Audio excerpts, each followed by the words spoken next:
तेज हवा चल रही थी और रेगिस्तान में उठता हुआ तूफान आसमान को पूरी तरह ढक चुका था। तभी रिया हांफते हुए बोली, जल्दी करो, अगर हम यहां रुके तो जिंदा नहीं बचेंगे। सोनल लड़खड़ाते हुए बोली, मेरे पैर जवाब दे रहे हैं।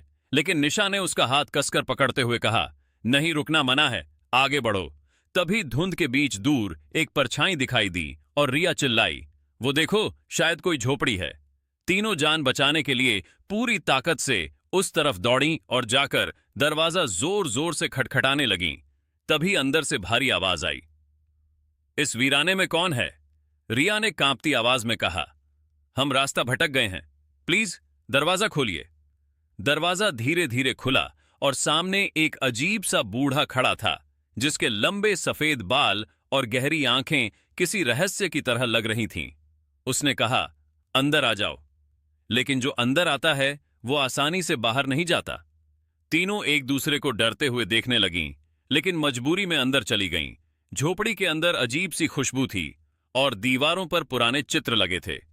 रिया ने धीरे से कहा, यह जगह ठीक नहीं लग रही। तभी बूढ़ा मुस्कुराया और बोला, डर लग रहा है या कुछ याद आ रहा है? तीनों यह सुनकर चौंक गईं। रात गहराने लगी और बाहर तूफान और तेज हो गया। बूढ़ा बोला, आज यहीं रुक जाओ, सुबह चली जाना। लेकिन निशा ने कहा, नहीं, हम अभी जाएंगे। तब बूढ़ा बोला, यह रेगिस्तान है, यहां रास्ते नहीं, किस्मत चलती है। तीनों ने सोने का नाटक किया, लेकिन रिया चुपचाप उठी और उसने देखा कि बूढ़ा सो नहीं रहा था, बल्कि एक पुरानी तस्वीर को देख रहा था और उसकी आंखों से आंसू बह रहे थे। रिया धीरे से पास गई और तस्वीर देखी। उसमें 3 छोटी बच्चियां और एक आदमी था। रिया के चेहरे पर हैरानी फैल गई। तभी पीछे से बूढ़ा बोला, तुम्हें सच जानना है? रिया डर गई। सुबह होते ही तीनों ने मौका देखकर भागने का फैसला किया और बिना कुछ कहे झोपड़ी से बाहर दौड़ पड़ीं। बूढ़ा पीछे से चिल्लाया, रुको, वरना मर जाओगी। लेकिन उन्होंने उसकी बात नहीं मानी। थोड़ी दूर जाते ही अचानक रेत धंसने लगी और सोनल चिल्लाई, मेरे पैर नीचे जा रहे हैं, ये दलदल है। निशा भी फंसने लगी। तभी बूढ़ा दौड़ता हुआ आया और उसने तीनों को खींचकर बाहर निकाल लिया और गुस्से में बोला, मैंने रोका था, लेकिन तुमने सुना नहीं। अब तीनों चुप थीं। रात फिर आई, लेकिन इस बार उनके अंदर डर से ज्यादा सवाल थे। रिया ने हिम्मत करके पूछा, तुम हमें क्यों बचा रहे हो? बूढ़ा कुछ देर चुप रहा और फिर बोला, क्योंकि तुम मेरी हो। तीनों गुस्से में बोलीं, क्या मतलब है तुम्हारा? बूढ़ा अंदर गया और एक पुराना संदूक लेकर आया, जिसमें खिलौने, एक टूटी हुई गुड़िया, एक लाल रिबन और एक छोटी चप्पल थी। सोनल के हाथ कांपने लगे और उसने कहा, ये तो मेरा है। बूढ़ा धीरे से बोला, 20 साल पहले यहां मेला लगा था और मैं अपनी 3 बेटियों के साथ आया था। तूफान आया और तुम तीनों मुझसे बिछड़ गईं।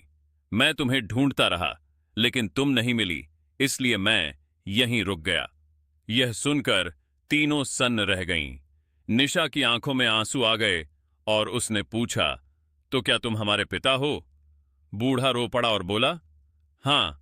लेकिन तभी रिया ने शक भरी आवाज में कहा, नहीं, यह झूठ है।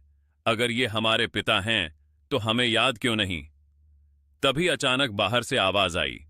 रिया, एक जवान लड़का वहां दौड़ता हुआ आया। रिया उसे देखकर बोली, आरव, तुम यहां कैसे? आरव ने गुस्से में कहा, यह आदमी खतरनाक है, यह लोगों को यहां फंसाता है। बूढ़ा चिल्लाया, झूठ। आरव बोला, मैं इस इलाके का गाइड हूं, मैंने इसे पहले भी देखा है। तीनों लड़कियां कंफ्यूज हो गईं। तभी बूढ़ा धीरे से बोला, अगर मैं झूठ बोल रहा हूं तो ये निशान देखो। उसने अपनी बांह दिखाई और वही जन्म का निशान था जो तीनों लड़कियों के हाथ पर भी था। यह देखकर सब सन्न रह गए। रिया के हाथ कांपने लगे और उसने धीरे से कहा, यह कैसे हो सकता है? अब सच क्या था, पिता या धोखा, रक्षक या शिकारी? इसका जवाब अभी बाकी था और तीनों ने फैसला किया कि वे यहीं रुककर सच्चाई जानेंगी, क्योंकि इस रेगिस्तान का रहस्य अभी खत्म नहीं हुआ था।